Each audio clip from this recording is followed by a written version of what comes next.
Hey guys, what is going on? Welcome back to the channel. On today's video, we have another machine that we're going to go ahead and review. We partnered up with AxisCreat and they sent me out this 60 by 60 CNC machine. It's a belt driven machine that they said, hey, we want to send this out to you so you could check it out and see what it's all about.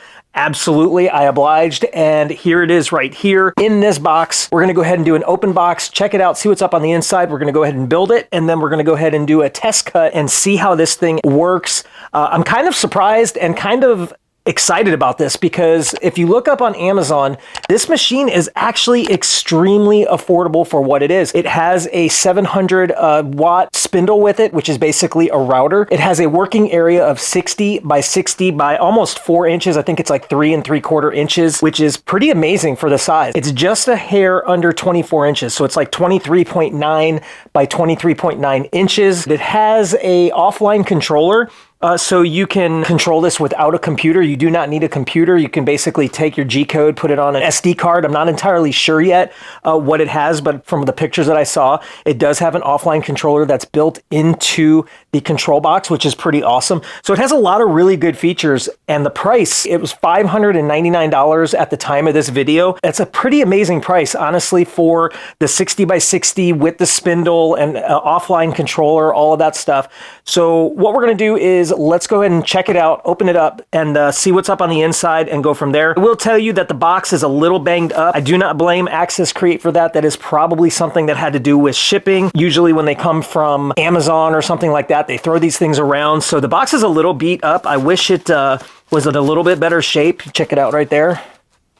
So it came just like this, and this has a little chunk taken out of it, and right here as well. Let's see, you can see this side a little bit is banged up and whatnot. Oh, look at that, also tore up right there. But usually what I found out with the packaging on these things, they're usually really good. So I'm probably pretty sure that the packaging saved everything. All right, guys, with that being said, let's go ahead and open this thing up, get everything laid out. I actually built a bench top for my table saw that we're gonna build this on because let me tell you something, I am pretty packed out with CNC machines right now over here. I needed something that I hope that this will fit the build on. I'll do a footprint measurement as well to see how big this thing is. Hopefully this will fit on here when I build it and it doesn't overhang. But all right, let's go ahead and unbox it. Here we go. It's gonna be close.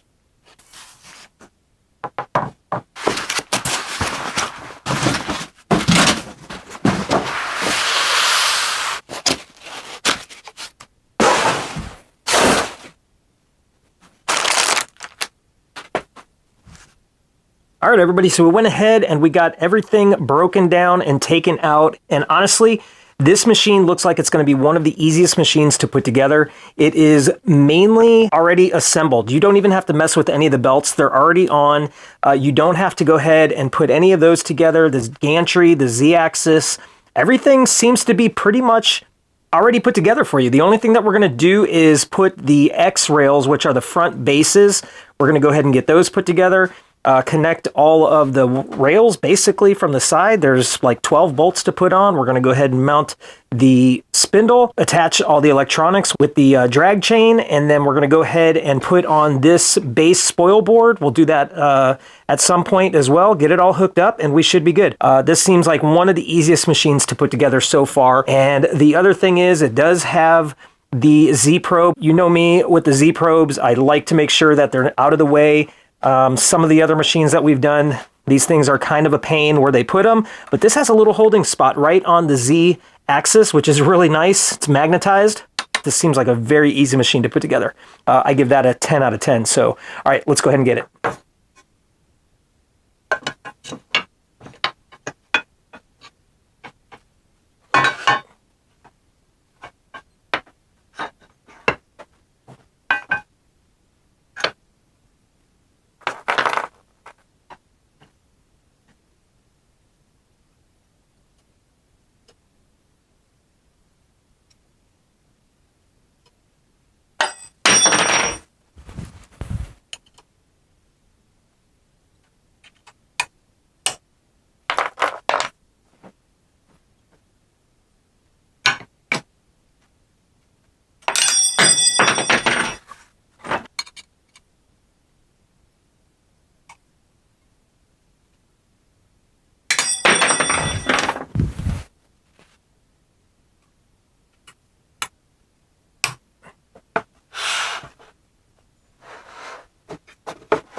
All right, guys, so we went ahead and we got the AxisCreat built, installed, ready to go. I have not even powered it on yet. The instructions could be better, I will give you that. They could have definitely had some more details in there. I mean, it was really easy to kind of figure out, but as far as the wiring goes, I'm not too thrilled with the way that this drag chain is. I don't know, for some reason, it could have been a little bit easier, could have been a little bit better explained on how to install this. Again, I figured it out. It was actually not that difficult, but the instructions just aren't as clear. It basically doesn't tell you that you have to run the little screws. They're like, I think, what are these? M4 screws. And it's kind of a pain in the butt. That was probably one of the hardest things to do on this build, was to get that. I'm going to show the camera, flip the camera around, because this is the other thing that I'm just not so sure about. This part of the drag chain isn't secure because I think it's supposed to actually connect directly to the controller. I didn't do that because of the fact of where the controller has to sit. It has to sit actually right next to this, and it's just a really weird position. To me, so far, those are the only flaws. Not a major thing or anything like that, but I thought there would have been some kind of like T-bracket down here that the drag chain would have connected to. But you can see right here, right in there, this part of the drag chain, I think is supposed to connect to that, but it just doesn't make any sense to me because of where this would have to sit. I'm not even all the way forward with the gantry, and it would hit this. So I don't know, I'm just not a big fan of that. So what I'm going to do is just leave it like this. I do have it powered on. I plugged it into my power. I'm just going to leave it like this right now, and then we're going to go ahead and turn the machine on and see how it does. So let's go ahead and do that right now. Let's flip this in the on position.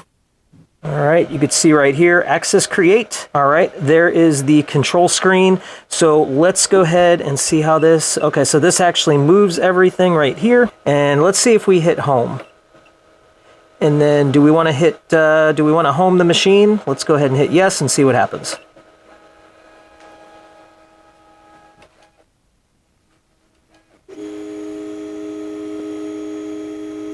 All right. Looks like it's homing to the front left corner. All right, guys, so what I figured out here too is we have automatic and manual, so we can basically change this to M, and it's going to change it to an MPG, which basically means you can control the axis with your knob right here. So for instance, if we have it on axis Y or Z or A, which is your fourth axis, but we're going to do the X axis, we can control that X axis with this knob right here. So if we turn this in a left or right direction, you can see right here, the machine will jog in that said direction. So we can change that to a Y-axis, and now we're going to control the Y-axis, which if you turn the knob this way, it's going to move it back. So basically, if you move it in this direction, you're going to move the axis backwards.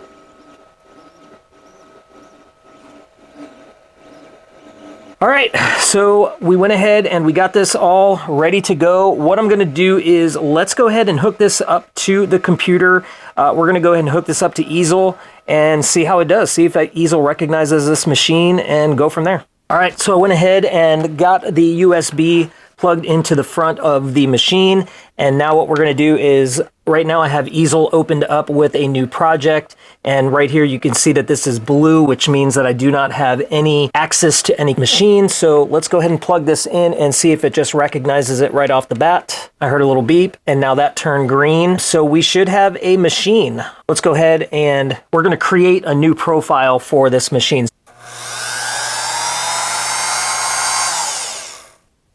All right, so now we're gonna go ahead and let this machine home for the very first time using Easel Pro. And let's name it AxisCreat.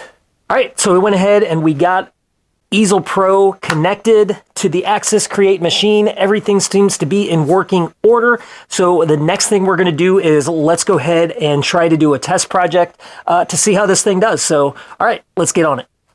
All right, guys, what is going on? So it is the next day. It's actually 2 days later, and we went ahead and we got this machine all hooked up, set up, ready to go.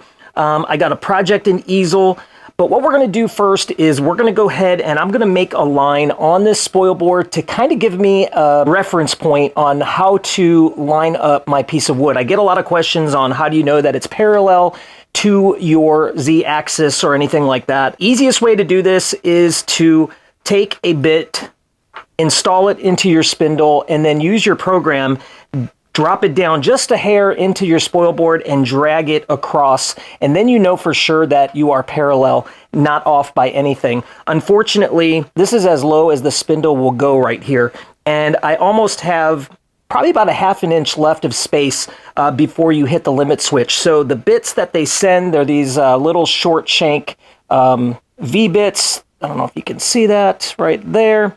That bit right there does not reach all the way down to the spoil board, which is a little disappointing. I kind of would have hoped with this dropped all the way down that I would have been able to reach that spoil board, but unfortunately you can't. What you need to do is you need to get bits something along this line. Let's see here, we could see, and you could see that the shank is a lot longer. These are like 2.5 inch, almost 3 inch long bits opposed to these little short ones right here. What we're going to do is we are going to use the bits that came with it. So I'm just basically going to draw a reference line. I know it's about 2 inches from here, and I'm just going to draw a straight line going across, and hopefully that's close enough. Eventually what I'll do is I'll get a longer V-bit and install that bit into this machine, draw a correct reference line, and go from there. So let's go ahead and draw that reference line.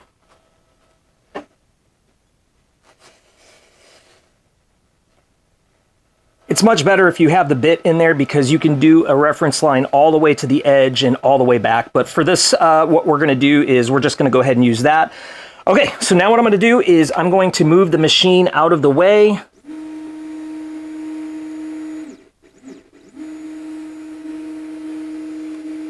What I did was I got this piece of wood. This is actually a piece of poplar, and I painted it black because we're going to go ahead and do this American flag with the eagle, which I think is a cool project.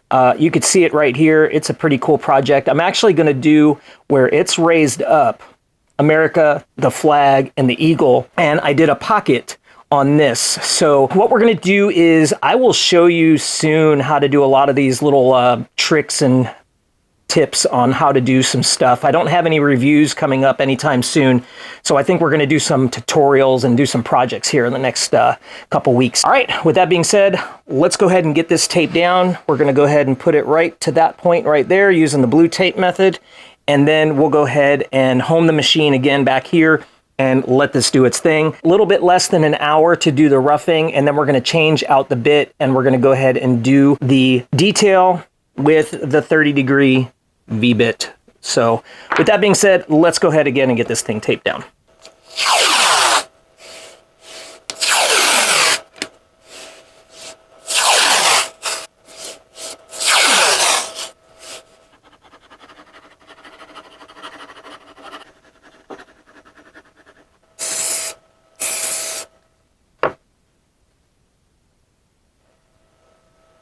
All right, now that we went ahead and we got the piece that we're going to go engrave, tape down, I use that blue tape method. I will tell you, you do not need to use a lot of blue tape when you do this. A lot of times I see people, they almost have their whole project blue taped and glued down. You do not need to do that. Once you have this down, it is pretty much in place. It should be good to go. The feed rate is 1,000 millimeters a minute. Plunge rate is 228, and I'm doing up to a 1 millimeter depth pass, but we're going a really shallow depth on this. I'm only gonna go like 1/8 of an inch. I don't have to do very much when it comes to cutting because I just want to be able to see the wood underneath that black. So with that being said, let's go ahead and hit cut and carve, and we'll be good to go. Pretty excited to see how this thing turns out. So let's do it.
All right, guys, now that we went ahead and got the roughing cut done, I realized that this is an upcut bit. It is not a downcut bit, hence all of these little frails and things like that. Basically what it's doing is it's pulling up all of the wood so it has this frailed ends.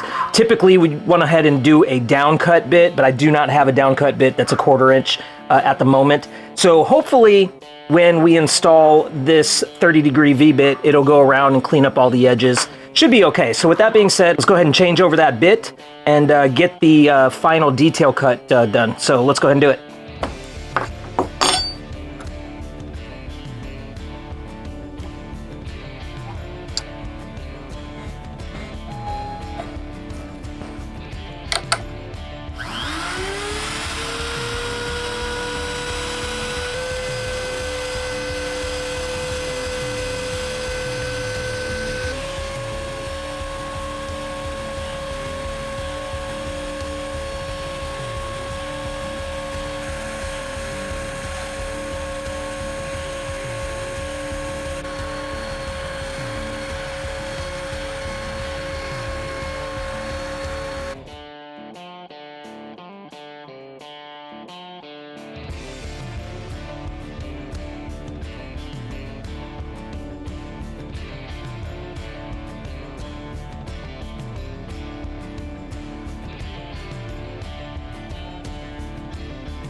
All right, guys, that is it. That is the video. This machine actually did really, really well. I was quite surprised on how well it actually did. This cut beautifully, exactly how I wanted. The only thing was there was a little bit off on the finishing cut, the detail cut, and that was solely due to the wood. It had nothing to do with the machine itself. It actually was trimmed really nice. It didn't leave a bunch of drag marks or anything like that. It did a really good job just straight out of the box.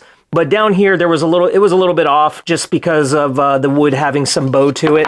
You can actually see right here. So when I Z-probed over here, but when it got over to this point, it was a little bit deeper. So make sure you always Z-probe in the same location each and every time. And that was another thing that I did wrong. When I first started, I Z-probed right here. And then when I Z-probed, I did it right about over here. And what that ended up doing is raising it up like maybe 1/10 of a millimeter, which has some raise marks over here. So make sure you Z-probe exactly in the same place each and every time. But back to the machine did a really good job. You know, for the price, under $600, you'd get the spindle, the 700 watt spindle. You get a large 24 by 24 inch, which is 600 millimeter by 600 millimeter cutting space, which is amazing because sometimes you get some pieces that you want to do and they're quite large, you know, 18 inches or something like that. This machine can definitely do it. Another thing that I did like about this was where it's a little thing, but where they actually store the Z-probe. I like the fact that it's right here. It's out of the way. It plugs into the back, but it doesn't go anywhere. I know some of the machines put something back here. I don't like that. This was a much better system that they have. One of the things I wasn't too crazy about was the drag chain on that side. It's supposed to connect to the controller. I didn't connect it to the controller so I can put the controller off to the side. Otherwise, I feel like you have to have the controller in the front of the machine opposed to onto the side of the machine. So basically, the drag chain for the Y-axis is connected to the gantry, but it's not connected to the controller box like the instructions say. And speaking of instructions, that is probably the biggest downfall to this machine. Let me show you right here, the instructions. And if this is the worst, this is not bad. Let me tell you, it could have been a lot worse. The instructions to me were okay. They were a little vague. I think they could do a little bit better on their steps, add a few more steps in there. This machine was super easy to put together as well. Luckily, I have some experience, but even if you don't have any experience, you can figure this out. It doesn't tell you any of the wirings though and where to plug things in. So the instructions are a little vague. If you're new to CNCing, you might have a little bit of an issue or questions or something along that lines, but basically everything falls into place. All the wires kind of go into one direction. Everything plugs into anything that is kind of really close to it. So you should be able to figure that out pretty easily. I definitely like the fact that the controller has a screen that you can control this without a computer. I could have downloaded this G file onto a micro SD disk, put it in the machine, and let it run. So the good thing is you can control the machine all together through that as well. It has a built-in MPG, and you use that little knob, which is really cool. So you can control the machine with that as well. It is a belt-driven machine, which will give you some limits. It's not ball-driven or linear rails. So being the fact that it is belt-driven, it does have its limits. You don't want to run it super crazy fast, and you don't want to, cut really deep and really fast at the same time. I would take your time. If this is your first machine or anything like that, you're going to see that it does have its limits when it comes to cut speed. But that's because of these little tiny motors. These NEMA motors right here are probably one of the smallest that you can get, so it doesn't have a ton of power, but it will get the job done. You can do what you want to do. You can cut 100% through this. The only other thing that I didn't care for on this was this is all the way down. I don't know why or what is going on, but I don't understand why this isn't all the way down to the spoil board so that I can cut through 100% of something. If you get this machine and you don't buy any bits, you're gonna have to raise your item up, whatever you're cutting, your wood, you're gonna have to raise it up if you wanna do a 100% cut through. Or the other thing is get long shank bits. There's the short shank that it comes with, and then you can get bits that are 2.5, 3 inches long. Then you don't have to worry about it. I mean, overall, this is an amazing deal. I'll put some links in the description to this machine that you can purchase it. It is actually a really good deal for under $600. I definitely think that this is a competitor out there. It does have some work to be done, instructions, the way that they set this up, the Z axis, it doesn't go all the way down, maybe bigger motors or something along that lines. So it does have its drawbacks, but it's definitely a good machine overall. All right, guys, that is it. That is a video. If you like this video, go down below, hit the thumbs up button. If you are not yet subscribed to the channel, subscribe to the channel, hit that black bell button. That way you get notified of all of my newest videos. I definitely have some really cool videos coming out in the very near future. But until that time, make sure y'all do one thing, stay awesome. We'll see you on the next video. Bye.